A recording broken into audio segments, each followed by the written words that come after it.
বন্ধুরা তাহলে কাঁঠাল বিচি ফেলে না দিয়ে একবার এইভাবে রেসিপি বানিয়ে খেলে কিন্তু একদম এর স্বাদ ভোলা যাবে না, এতই টেস্টি হয় খেতে। একদম একটা অজানা রেসিপি। আর এইগুলো কতটা মুচমুচে হয়েছে দেখো বন্ধুরা, কতটা লোভনীয় হয়েছে। তোমাদের একটা ভেঙে দেখাচ্ছি কতটা মুচমুচে, ভিতরটা একদম নরম সফট আর ওপরটা একদম পুরো মুচমুচে। আর খেতে কিন্তু বন্ধুরা একদম অসাধারণ লাগবে। একদিন বানিয়ে খেলে কিন্তু এটা প্রতিদিন খেতে ইচ্ছে করবে। নমস্কার বন্ধুরা, কাকুলি কিচেন হাউসে সবাইকে স্বাগত জানিয়ে তোমাদের কাছে নতুন রেসিপি নিয়ে চলে এসেছি। তা আজকে রেসিপি আশা করি ভালো লাগবে। আজকে আমি তোমাদের বানিয়ে দেখাবো কাঁঠাল, যে আমরা বীজটা, আমরা কাঁঠালটা যে খাই সেই কাঁঠাল বীজের আজকে অসাধারণ একটা রেসিপি করে দেখাবো। একদম টিফিন রেসিপি। এই রেসিপিটা আমরা চায়ের সঙ্গে খাওয়া যাবে। আর এই রেসিপিটা দেখার পরে কিন্তু বন্ধুরা তোমরা ভুল করো কাঁঠাল বিচি ফেলবে না। তা কীভাবে বানাচ্ছি তোমরা দেখতে থাকো প্রথম থেকে শেষ অবধি। আর যে সকল বন্ধুরা এখন নতুন আমার চ্যানেলে, তারা চ্যানেলটা সাবস্ক্রাইব করে পাশে থেকো। তাহলে চলো শুরু করি। বন্ধুরা এখানে দেখো আমি কিছুটা কাঁঠাল বিচি নিয়ে নিয়েছি। কাঁঠাল বিচিটা আমি একটু ছাড়িয়ে নেব আগে। এই শুধু এই সাদা যে অংশটা আছে এইটা ছাড়িয়ে নিলেই হবে। এই খোসাটাকে আমি তুলে নেব। বন্ধুরা 2-3 দিন এই রোদে শুকালে কাঁঠাল বিচিটা কিন্তু এই খোসাটা খুব সুন্দরভাবে কিন্তু উঠে যাবে, তাড়াতাড়ি মানে তোলা হয়ে যাবে। আর তোমাদের কিন্তু এর আগে আমার চ্যানেলে দেখানো আছে কাঁঠাল বীজ মানে পরিষ্কার করা, এই যে লেয়ারটা যে আছে এইটা কিন্তু খুব তাড়াতাড়িও কিন্তু আজকে আমি কিন্তু এইটা সমেত তোমাদের রেসিপি করে দেখাবো। আগুতে আমি খোসাটাকে তুলে নেব। দেখো বন্ধুরা আমি কিন্তু গোটা গোটা ছাড়িয়ে নিচ্ছি। আর যারা কিন্তু এই খোসাটা তুলতে পারবে না তাদের কিন্তু সহজ পদ্ধতিতে আমি দেখাচ্ছি। এইভাবে কিন্তু বীজটা দুটো করে নেবে, তাহলে কিন্তু দেখো খোসাটা সুন্দরভাবে কিন্তু উঠে যাচ্ছে। দেখো এইভাবে একটু টিপি ধরলে কিন্তু খোসাটা চলে আসছে। তোমাদের দুটো প্রসেসে আমি কাঁঠাল বীজ ছাড়ানো দেখালাম।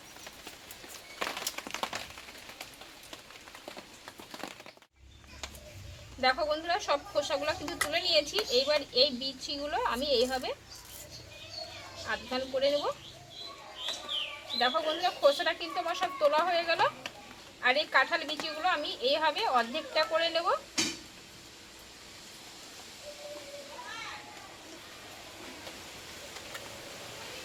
আর বন্ধুরা এই রেসিপিটা এতই টেস্টি হয় খেতে, তোমরা একবার বানিয়ে নিলে না এর স্বাদ একদম ভুলতে পারবে না, তোমরা আবার বানাতে ইচ্ছে করবে পরের দিনকে।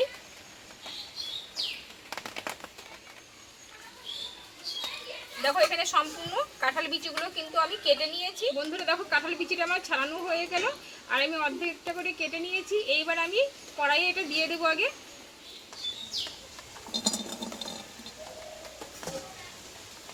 এবার দেবো জল, দিয়ে আমি একটু আগে সেদ্ধ করে নেব।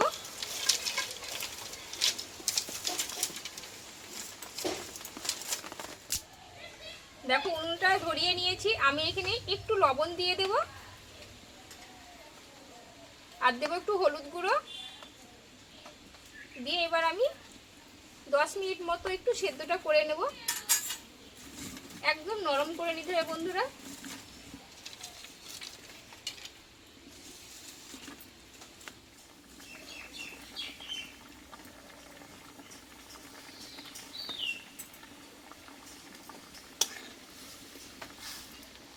দেখো বন্ধুরা বিচিটা, দেখো বন্ধুরা কাঁঠাল বিচিটা সেদ্ধ হয়েছে কিনা আমি একটু চেক করে দেখব। দেখো আর একটু সেদ্ধ হবে, যেহেতু নরম হয়ে এসছে আরও কিছুক্ষণ আমি সেদ্ধটা করে নেব। দেখো বন্ধুরা কাঁঠাল বিচিগুলো কিন্তু আমার সেদ্ধটা হয়ে গেছে। দেখো একদম নরম হয়ে গেছে। এবার আমি এই জল থেকে তুলে নেব। এই ছাঁকনিটা করে আমি জল থেকে তুলে নেব, দিয়ে একটু আমি এটা ঠান্ডা করে নেব।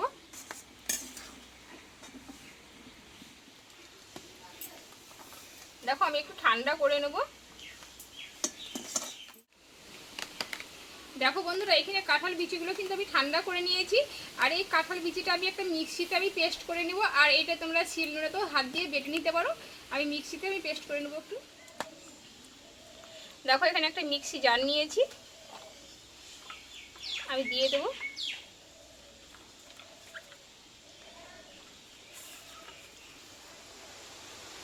এটা আমি একবারই পেস্ট করে নেব। দেখো বন্ধুরা, কাঁঠাল বিচিটা আমি কিন্তু পেস্ট করে নিয়ে এসেছি। আর এই পেস্টটা কিন্তু খুব মিহি করিনি, আমি একটু আধ ভাঙা করে নিয়েছি, তাহলে কি হয় এটা খেতে ভালো লাগে। দেখো বন্ধুরা, কাঁঠাল বিচিটা কিন্তু একটু আমি আধ ভাঙা করে পেস্ট করে নিয়েছি, কিন্তু মিহি করে আমি পেস্ট করে নিই, এটা কিন্তু খেতে ভালো লাগে। দেখো এখানে আমি থালার একটা নিয়েছি, থালাটা নিয়ে নেব।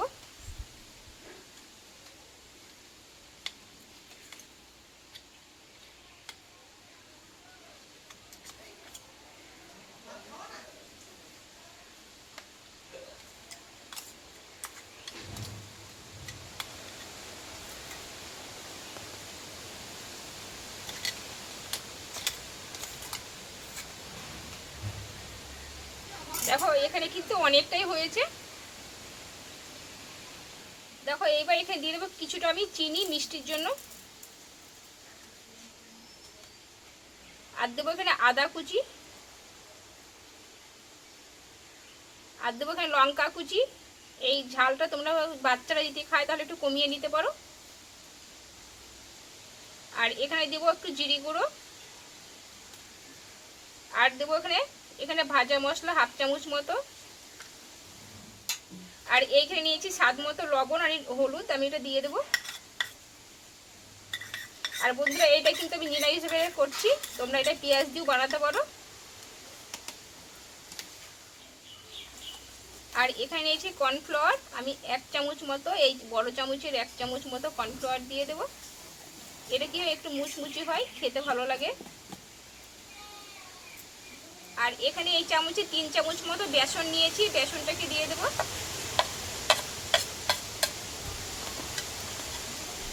আর এখানে দেবো সবশেষে ধনিয়ার পাতা কুচানো। এই ধনিয়ার পাতাটা কিন্তু একটু বেশি করে দিতে হবে, তাহলে খেতে ভালো লাগবে, যেহেতু নিরামিষভাবে রান্নাটা করছি আমি। এবার সবগুলো একসঙ্গে ভালোভাবে হাত দিয়ে মেখে নেব। এতে কিন্তু বন্ধুরা জল লাগবে না, ভালোভাবে কিন্তু হাত দিয়ে মেখে নিতে হবে।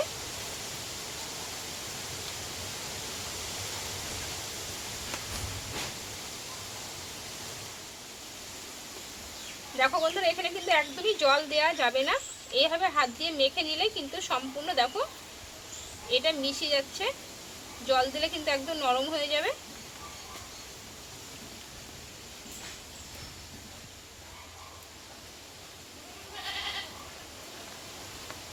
এইভাবে ভালোভাবে হাত দিয়ে মেখে নিতে হবে।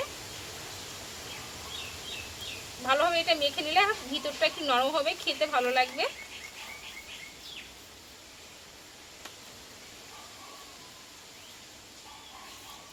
দেখো এটা কিন্তু মাখতে মাখতে পুরো বেসনটা আর কর্নফ্লাওয়ারটা কিন্তু এর সঙ্গে মিশে গেছে।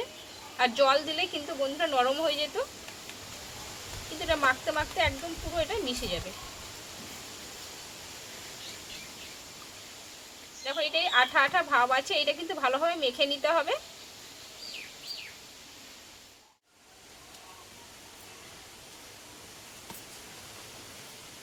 দেখো এটা কিন্তু আমার ভালোভাবে মাখা হয়ে গেছে। এইবার আমি হাতে ভালো এইভাবে অল্প অল্প করে নেব, আর এইভাবে সেট দিয়ে নেব, একটু চ্যাপটা চ্যাপটা করে আমি বানিয়ে নেব এইভাবে। এগুলো তোমরা পকোড়া কিংবা বড়াও বলতে পারো, কিন্তু সম্পূর্ণ নিরামিষভাবে বন্ধুরা এটা তৈরি হয়ে যাচ্ছে। দেখো এখানে কিন্তু 1 পিস তৈরি হয়ে গেছে।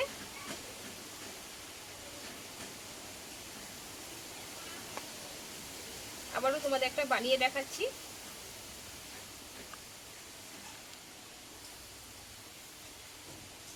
একটু ভালোভাবে মেখে নিলে কিন্তু ভিতরটা একদম মুচমুচে হবে, নাহলে একটু শক্ত শক্ত লাগবে।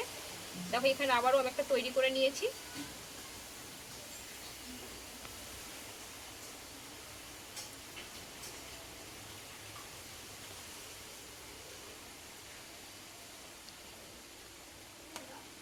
সবগুলো আমি একই সাইজ আগে তৈরি করে নেব।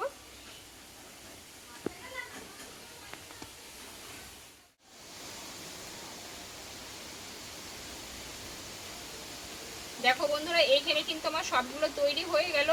আর বন্ধুরা, এই রেসিপিটায় কিন্তু আমার এখনও লবণ লাগবে, আমি লবণটা একটু কম দিয়েছি, কেন সেটাও তোমাদের দেখাচ্ছি। আবার এখানে পরে আমি একটু ব্যবহার করব, তাও এই লবণ না, তোমাদের দেখাচ্ছি সেটা কীভাবে করবো।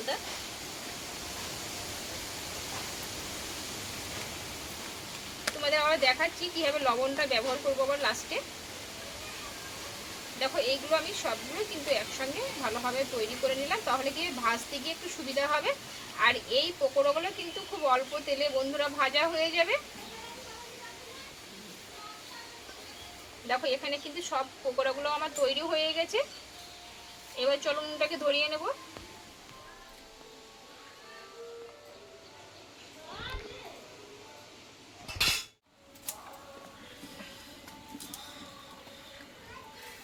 দেখো বন্ধুরা কড়াটা কিন্তু গরম করে নিয়েছি, আর এই কড়াইয়ে দিয়ে দেবো সরষের তেল। খুব অল্প তেলেই কিন্তু এই পকোড়াগুলো ভাজা হয়ে যাবে। আর এটা কিন্তু সরষের তেলে কিন্তু তৈরি করলে খেতে ভালো লাগবে বন্ধুরা।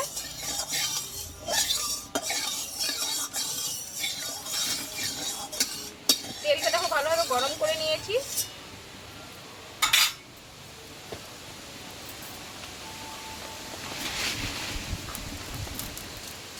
এইবার আমি একটা একটা করে দিয়ে দেবো। এইগুলো কিন্তু দুবারে ভেজে নেবো বন্ধুরা, একবারে কিন্তু হবে না।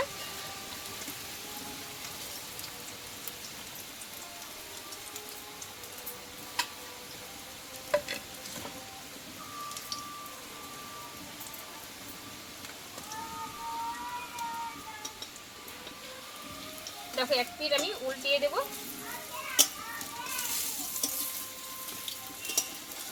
আর খুব অল্প আছে কিন্তু বন্ধুরা ভেজে নিতে হবে।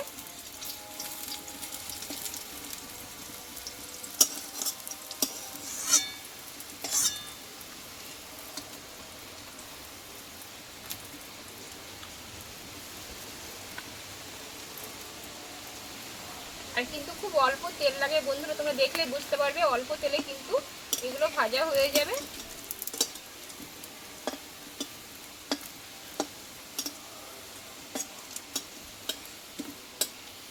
বন্ধুরা তাহলে কাঁঠাল বিচি ফেলে না দিয়ে একবার এইভাবে রেসিপি বানিয়ে খেলে কিন্তু একদম এর স্বাদ ভোলা যাবে না, এতই টেস্টি হয় খেতে। একদম একটা অজানা রেসিপি।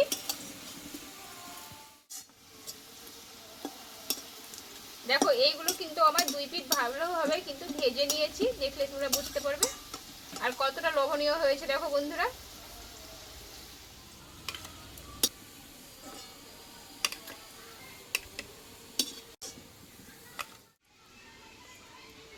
এবার বাকিগুলো এই তেলেই ভেজে নেব।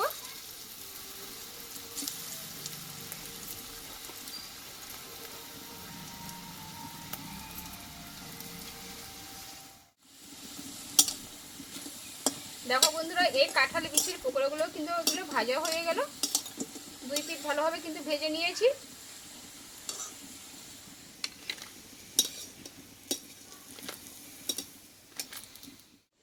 বন্ধুরা দেখো কত সুন্দর লাগছে দেখো দেখতে। আর তোমাদের আগেই বলেছিলাম লবণটা আমি একটু কম দিয়েছি এখানে, তার জন্য এখানে একটু বিট লবণ নিয়েছি। এইভাবে ওপর দিয়ে আমি একটু ছড়িয়ে দেবো, তাহলে কি খেতে একটু ভালো লাগবে। এটা তোমরা চায়ের সঙ্গে খেতে পারো, একদম সুন্দর লাগবে খেতে। আর এইগুলো কতটা মুচমুচে হয়েছে দেখো বন্ধুরা, কতটা লোভনীয় হয়েছে। তোমাদের একটা ভেঙে দেখাচ্ছি কতটা মুচমুচে, ভিতরটা একদম নরম সফট আর ওপরটা একদম পুরো মুচমুচে। আর খেতে কিন্তু বন্ধুরা একদম অসাধারণ লাগবে। একদিন বানিয়ে খেলে কিন্তু এটা প্রতিদিন খেতে ইচ্ছে করবে। তো বন্ধুরা আমার কাঁঠাল বিচির অজানা রেসিপিটা একদম হয়ে গেল। আর তোমরা বাড়িতে একবার এইভাবে ট্রাই করে নিতে পারো, আশা করি ভালো লাগবে। তো আমার কাঁঠাল বিচির রেসিপিটা কেমন লেগেছে অবশ্যই কমেন্ট করে জানাবে। যদি ভালো লাগে লাইক করে দিয়ে একটা বন্ধুদের সঙ্গে শেয়ার করে নিও। আর এইভাবে আমার নিত্য নতুন রেসিপিগুলো দেখতে থাকো। তোমাদের সঙ্গে অন্য কোনো নতুন রেসিপিতে দেখা হচ্ছে। তোমরা তখন ভালো থেকো, সুস্থ থেকো, টাটা।